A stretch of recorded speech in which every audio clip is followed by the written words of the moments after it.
Ամալիա Հովհաննիսյանի Լայֆրում հաղորդման հյուրը դերասանուհի Մարի Պետրոսյանն էր։ Star News-ը հետևել է անկեղծ ու ծանր հարցազրույցին։ Պատմություն, որը շատերին հուզեց և շատերին էլ զարմացրեց։ Ինչպիսին է եղել Մարիի կյանքը վերջին տարիներին և ինչու է նա անհետացել էկրաններից։ Վերջին շրջանում ամենաքննարկվող թեմաներից էր Մարի Պետրոսյանի հրապարակած տեսանյութը։ Տեսանյութում նա ցույց էր տվել ամուսնու կողմից ենթարկված բռնության հետքերը։ Նրա խոսքով բռնությունը շարունակական բնույթ է կրել։ Սկզբում ամեն ինչ լավ էր, բայց հետո սկսվեցին շատ վատ օրեր։ 1 հարված, 2, 3 և շարունակվեց անընդհատ։ Ես մեծացել եմ կիսատ ընտանիքում, հայրիկիս հետ և ուզում էի պահել իմ ընտանիքը։ Պայքարում էի ընտանիքիս համար, անգամ այն դեպքում, երբ այդ ամենին ականատես էին լինում իմ երեխաները։ Մոտ 3 տարի է անընդհատ բռնություններ են եղել։ Արդեն ամեն ինչ շատ ծայրահեղ փուլի հասավ, որտեղ ես հասկացա կամ կապրեմ, կամ չէ։ Էլ ուժ չունեի ապրելու էդ կենցաղում, էդ ընտանիքում։ Վերջին բռնությունից հետո որոշեցի կամ ապրել, կամ մեռնել, որովհետև մարմնով ապրում էի, բայց հոգեպես մահացած էի։ Որոշումս եղավ պայքարել, ապրել հանուն ինձ, հանուն իմ երեխաների, իմ ընտանիքի։ Մարին պատմում է, որ բռնությունները եղել են ամենածանր ձևերով՝ խեղդամահ անելու փորձեր, գետնին քարշ տալով տուն տանել, մազերից քաշելով տեղափոխել, բանալիներով հարվածներ, որոնցից մինչ այժմ ունի սպիներ։ Օրինակ եղել ատանից փախելը, գցել են գետնին, մազերիցս քաշելով տուն են տարել։ Մինչ հարցազրույցն ունեցած Ամալիա Հովհաննիսյանի հետ զրույցում Մարի Պետրոսյանն անգամ խոստովանել էր, որ վարսերը հավաքված են, քանի որ տեղ-տեղ մազերից պոկված են։ Այնպիսի վնասվածքներ եմ ունեցել, որ տեսանյութով ներկայացնել չեմ կարող և չեմ ուզում։ Այնպիսի վիճակ էր, որ ինձ խփում էր, ցավ չէի զգում։ Աչքս ուռել էր, փակվել, արյուն էր գալիս, բայց ես ոչինչ չէի զգում։ Արդեն սկսել էր սիրտս ու հոգիս ցավել, մոռացել էի ֆիզիկական ցավը։ Հոգու ցավ էր արթնացել ինձ մոտ։ Իմ մեծ տղան շատ ուշ խոսեց, 5 տարեկան, դրա հետևանքից, ապրումներից։ Ամեն ինչ մեծի նման հասկանում էր, միշտ շեշտում էր՝ մամ, հիշում ես, տեղ պապան քեզ խփեց։ Հիշում ես, արյուն էր գալիս, ես օգնել եմ, մաքրել ես։ Միջնեկ տղաս էլ ա ականատես եղել շատ բաների, բայց ընդհանուր ցավ ապրել ա մեծս։ Նա էլ հոգեբանորեն ճնշված վիճակում է և իր հետ աշխատում են հոգեբանները։ Երրորդ երեխաս, աղջիկս, բռնության հետևանքով ծնվեց 6.5 ամսեկանում, 800 գրամ քաշով։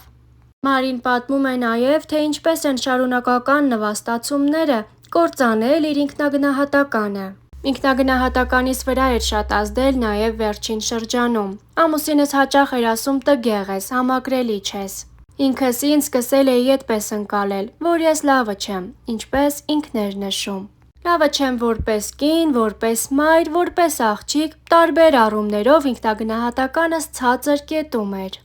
Նույնիսկ ինքնասպանության փորձեր են եղել, բայց որոշեցի վերջնակալ քայլ անել ու ապրել։ Ընտրել կյանքը և ապրել հանուն ինձ, հանուն երեխաներիս և հանուն իմ ընտանիքի։ Անկեղծացավ դերասանուհին։ Նշենք, որ Մարի Պետրոսյանը դեռ 2019 թվականին Թերթ-ի հետ զրույց է ունեցել, որտեղ խոստովանել է՝ առանց իմ բալիկի կյանքիս 22 տարին շատ անհետաքրքիր են եղել։ Ազիզյանները սիթքոմից հեռուստադիտողներին հայտնի դարձած Մարին դեռ 22 տարեկան էր, երբ առաջին անգամ մայրիկ դարձավ։ Նա Թերթ-ի հետ ունեցած իր զրույցում պատմել էր բալիկի խնամքի, եթեր վերադառնալու և հետագա ծրագրերի մասին։ Մինչև երեխայի 1 տարեկան դառնալը հաստատ չեմ մտածի աշխատանքի մասին, որովհետև երեխայի ամբողջ խնամքով ես եմ զբաղվում։ Քանի որ դեռ փոքրիկ է, իմ խնամքը ուրիշ է, չեմ վստահի։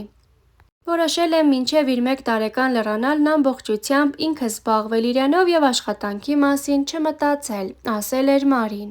Եթեր վերադառնալու մտադրություն դերասանուհին ամեն դեպքում ուներ, սակայն ասում էր, որ ուզում է իրեն նոր կերպարով և նոր ձևաչափով փորձել։ Երեխայի մի քիչ մեծանալուց հետո անպայման կմտածեմ աշխատանքի մասին։ Եթե լինի նախագիծ, մեծ սիրով կնկարահանվեմ, բալիկիս խնամքի համար արդեն կմտածեմ դայակի մասին։ Սակայն դա ավելի ուշ, երբ ժամանակը գա, տարբերակներ կմտածեմ, Կարծում եմ կարելի է համատեղել կարիերան երեխայի խնամքի հետ։ Կրկին եթեր հայտնվելու մասին Մարին հստակ պատկերացումներ ուներ, պետք է նախորդից տարբերվող կերպար լինի։ Վերադարձս պետք է շատ հետաքրքիր և նոր լինի, եթե կրկնվող ինչ-որ բան զգամ, առաջարկը չեմ ընդունի։ Ինձ ստիպող որևէ բան չկա, որ աշխատեմ, այդ թվում գումարը։ Չեմ ցանկանա հաջորդը ևս սիթքոմ լինի, չեմ կարծում, որ կրկին հանդես կգամ սիթքոմում, չնայած ամեն բան կախված է կերպարից։ Եթե դադարից հետո պետք է կրկնվեմ, ավելի լավ է ընդհանրապես եթերում չլինեմ։ Իհարկե շատ եմ ցանկանում, որ լինի այնպիսի առաջարկ, որին համաձայնություն կտամ առանց մտածելու և հետաքրքրությամբ կսկսեմ նկարահանվել, նշել էր դերասանուհին։ Նրա խոսքով դեռ այն ժամանակ իր ամբողջ ժամանակը տրամադրել էր 3-ամսական որդուն։ Հիմա միայն երեխան, նրա հետ զբաղմունքները նրան մեծացնելն են կազմում օրս։ Եթե անկեղծ ուրիշ որևէ բանի մասին չեմ էլ մտածում, միայն երեխայիս մասին եմ մտածում, չնայած երբեմն պահ է գալիս, հոգնում ես, ուզում ես դուրս գալ, աշխատել, բայց հիմա, ինչպես ասում են, հետծննդաբերական դեպրեսիայի մեջ եմ, այս պահի դրությամբ ընդհանրապես պատրաստ չեմ ակտիվ աշխատանքի վերադառնալ։ Դերասանուհին ժպիտով նշեց, որ չնայած գեր ծանրաբեռնվածությանը, զբաղվածությունն իր համար անչափ հաճելի է։ Զբաղվածությանս մասին ուղղակի չեմ կարող խոսել, որովհետև չես էլ նկատում, թե օրդ երբ ինչպես է սկսվում և ինչպես ավարտվում։ Ամեն վայրկյան երեխան է թելադրում ինչ ու ինչպես անես, որտեղից սկսես, որտեղ ավարտես։ Մինչև իր քնելը հոգնածություն չեմ զգում, բայց հենց պառկում եմ, զգում եմ, որ վերջ, սպառված եմ։ Իհարկե, երբ երեխայի ժպիտը տեսնում եմ, աշխարհին բոլորովին այլ անկյունից եմ նայում, միայն լավն եմ տեսնում։ Հետաքրքիր է, բայց շնորհիվ երեխայի ստացած էներգիայի, նախկինում եղած բացասական ոչ մի բան հիմա ինձ վրա չի ազդում, ասել էր Մարին ու ծիծաղելով հավելել, որ շատ է բարյացել։ Հարցազրույցի վերջում նա ցանկացել էր նաև ավելացնել. Ես հասկացել եմ, որ առանց իմ բալիկի կյանքիս 22 տարին շատ անհետաքրքիր են եղել։ Իմ օրը, կյանքն ու առհասարակ ամեն ինչ փոխվել է իմ բալիկի ժպիտով։ Եվ ես հոգեպես լցվել եմ բալիկովս, ինձ լիարժեք լավ մարդ եմ զգում։ Բոլոր աղջիկներին անկեղծ ցանկանում եմ զգալ մայրիկ լինելու այս երջանկությունը։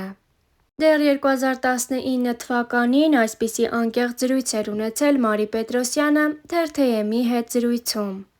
Իսկ Star News-ը սիրով այս հարցազրույցից առանձնացրել էր այսքանը։